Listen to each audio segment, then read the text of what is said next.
సుమారుగా 17 సంవత్సరాల క్రితం ఓ తల్లి, 2 పిల్లలు వచ్చారు. రెగ్యులర్గా వస్తూ ఉన్నారు. ఒకరోజు అనుకూలం చేసుకుని వాళ్ళ ఇంటికి విజిటింగ్కి వెళ్ళాం. ఆ తల్లిని చూస్తే 40 సంవత్సరాలు. నేను ఇట్టే అనుకున్నా, ఆ తల్లికి 3 పిల్లలు అనుకుంటా, ఈ అబ్బాయి పెద్ద కొడుకు అనుకుంటా, ఇటు చిన్న కొడుకు అనుకుంటా, లేటుగా పుట్టాడేమో, ఈ పాప మధ్యలో పుట్టిందేమో అని అడగబోయే లోపే ఆ తల్లి వచ్చి, అయ్యా వీడు నా కొడుకు, ఈ పాప నా కూతురు, ఇదిగో ఈయనున్నాడే నా భర్త అయ్యా అంది. 25 సంవత్సరాల లాగా ఉంది ఈ అబ్బాయిది. భర్త అంటుంది ఏంటి?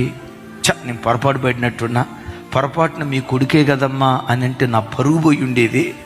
ప్రభా, నేను అడగకుండా మంచిదైపోయింది అని అనుకొని వచ్చా. ఆ బాబా ఒకరోజు వచ్చి, అన్న మా అమ్మ మా డాడీ అని చెప్పిందే.